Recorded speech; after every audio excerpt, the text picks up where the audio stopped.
Salut les filles, donc aujourd'hui je suis très contente de vous retrouver afin de vous faire partager une nouvelle astuce qui va consister donc à accélérer la pousse de vos cheveux.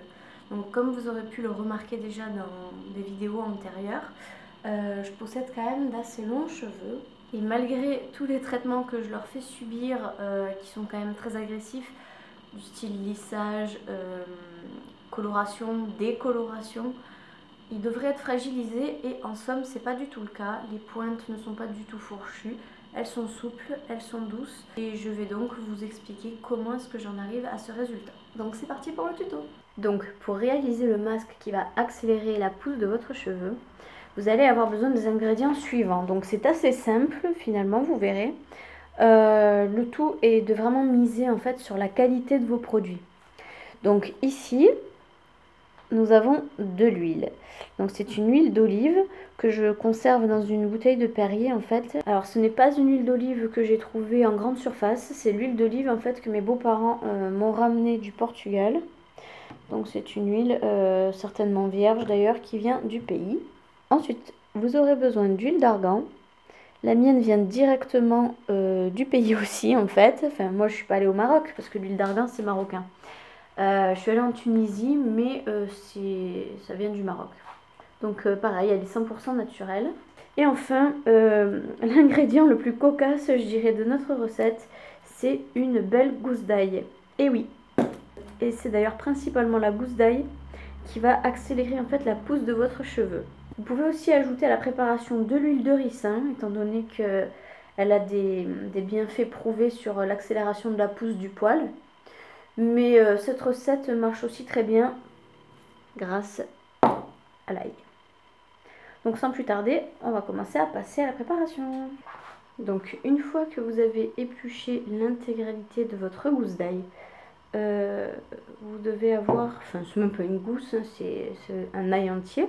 Une fois que vous avez donc dépioté toutes les petites gousses d'ail présentes dans votre botte, enfin je sais pas comment ça s'appelle, désolée. Vous allez les pilonner.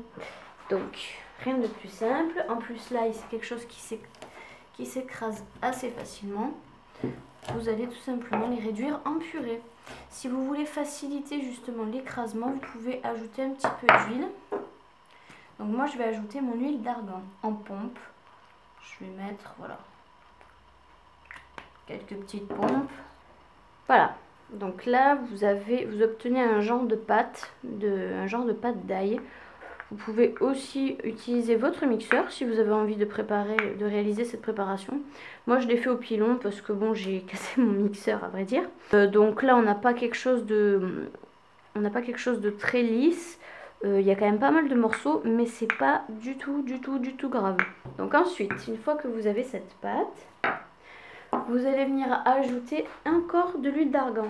Donc là, j'en avais appliqué, je crois 4 ou 5 pompes, plutôt 5 pompes, pour essayer d'assouplir un petit peu. Donc là, je vais en rajouter 5 de plus. 1, 2, 3, 4 et 5. Et maintenant, donc, vous allez ajouter l'huile d'olive. Donc à ce stade, vous allez prendre un petit ramequin ou bien encore mieux, un pot qui puisse se fermer. Et vous allez transvaser donc votre purée d'ail à l'intérieur du petit ramequin.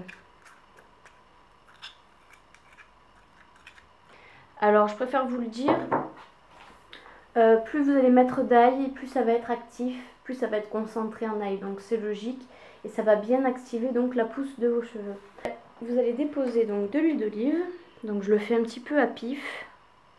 Mais il faut vraiment que ça recouvre l'ail. Vous voyez ? Et là, vous voyez, vous avez carrément en fait votre ail qui est en train de baigner dedans, dans cette huile.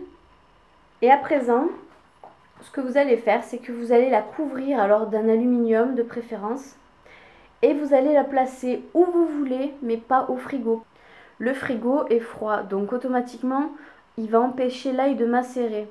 Ça va mariner certes, mais ça va pas macérer. Il y a une légère différence entre mariner et macérer.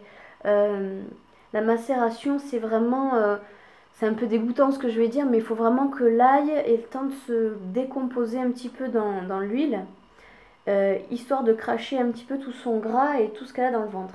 Donc là, l'idéal c'est de le laisser, je dirais 72 heures, donc 3 jours, dans un endroit à température ambiante, voire légèrement chaud. Donc pour ma part, ça va être dans un placard.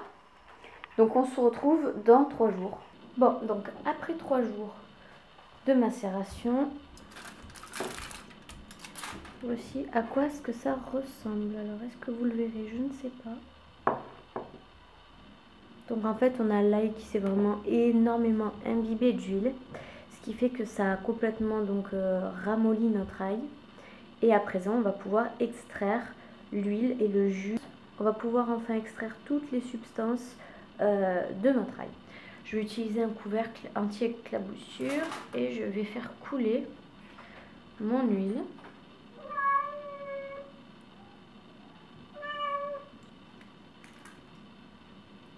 Et vous appuyez, vous venez vraiment presser votre ail. Alors ça sent très très fort. Si c'est une odeur qui ne vous gêne pas, c'est tant mieux. Et si c'est une odeur qui vous gêne, il va falloir serrer les dents. Donc là vous obtenez une huile un petit peu plus teintée. Et c'est précisément cette huile-là qu'on va appliquer donc sur nos racines et nos pointes. Alors pour effectuer le soin sur vos cheveux, vous devez donc les avoir laissés peut-être je dirais 2 à 3 jours sans les laver. Parce que le sébum naturel va déjà les protéger. Je les ai laissés sécher à l'air libre. Et je les ai mis en tresse pendant 3 jours. C'est la toute première fois là maintenant que je les détache en 3 jours. Donc vous allez attraper votre huile. Peut-être que vous la voyez un petit peu mieux. Je viens de m'en foutre plein sur le pantalon. J'ai envie de dire devine un mot là.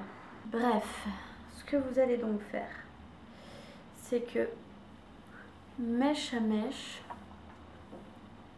vous allez vous faire des raies un petit peu partout. Vous allez tremper vos doigts dans l'huile. Et hop, vous allez en mettre en racine et vous allez frotter, frotter, frotter et insister lourdement.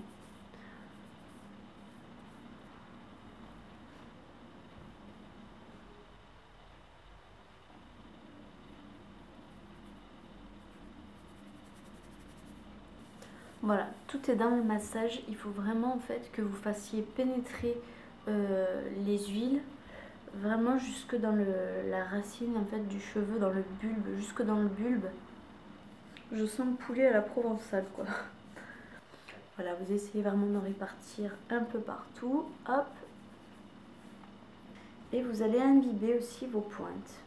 Alors peu importe l'ordre dans lequel vous allez procéder. L'important c'est que vos cheveux soient vraiment assez imbibés. Le tout en fait étant d'insister énormément au niveau des racines et au niveau des pointes. Les longueurs à la rigueur ça peut aller parce que tout ce qui va être en racine va descendre, tout ce qui va être en pointe va remonter, ce qui fait que vos longueurs ne seront pas en carence. Vous pouvez en mettre encore plus si vous voulez. Moi je le fais pas trop parce que j'ai les cheveux qui sont déjà suffisamment nourris, c'est pas très nécessaire pour mon cas là. Vous allez vous faire maintenant une tresse, faites-la très serrée, vraiment très serrée. Ça va vraiment emprisonner, si vous voulez, les huiles dans votre cheveu et ils vont s'engorger. Et vous allez rester de 20 minutes à 60 minutes avec l'huile dans les cheveux. Évitez de dormir avec, ce n'est pas très utile en fait dans le sens où le cheveu il a un pouvoir absorbant qui est limité. Je dirais à peu près comme une éponge, voilà. Vous allez prendre une éponge très sèche, vous allez la mettre dans un fond d'eau. Il va lui falloir quelques minutes pour se gorger complètement d'eau, mais une fois qu'elle sera pleine, elle ne pourra plus rien absorber. Donc c'est un petit peu pareil pour les cheveux, je veux dire, ils ont un temps précis en fait d'absorption, mais ça sert à rien de les laisser poser toute une nuit quoi. Et vous allez tout bêtement nettoyer votre tête ensuite avec un shampoing doux si possible. Ne prenez pas de shampoing trop agressif parce que les shampoings trop agressifs vont avoir tendance à déshydrater votre cheveu parce qu'ils vont pomper en fait tout le gras, ils vont vraiment nettoyer mais limite décaper. et ils vont vous pomper tout le sébum de votre tête, ce qui fait qu'après vous allez vous retrouver avec un cheveu un peu sec et avec la tête qui démange, le cuir chevelu qui démange, et c'est pas non plus bon donc pour les pointes parce qu'elles ont besoin d'être toujours hydratées. Ce qui fait que même après un lavage de cheveux, je vous conseille toujours de prendre un petit peu d'huile. Moi je mets après chaque douche de l'huile d'argan, une pompe dans les mains, je frotte et je me tartine en fait les pointes et je remonte au fur et à mesure vers le haut parce qu'il en faut beaucoup en bas et très peu en haut. Cette technique est valable pour tout type de cheveux. Pour toutes les personnes qui sont africaines ou qui viennent des îles, qui ont des cheveux un petit peu crépus, je ne pourrais pas vous dire de combien de centimètres ça peut vous faire pousser les cheveux. En fait, pour savoir de combien mes cheveux poussent par mois, je me réfère à mon doigt. Donc je le mets comme ça et je prends le sens de la largeur. Et disons que voilà, je gagne à peu près ça par mois en largeur. Donc je me mets sur le t-shirt, vous verrez bien. Ce qui équivaut à presque 2 cm. Voilà. Bon là c'est pas très représentatif vu que je les ai en tresse. Et voilà, je faisais, donc là nous sommes en janvier, on va être en janvier, donc je faisais février, mars, avril, mai, juin, juillet, août, septembre par exemple. Donc écoutez les filles, j'espère que la vidéo vous aura été d'une très grande aide. Je vous dis à très vite pour de prochaines vidéos. Bonne fête!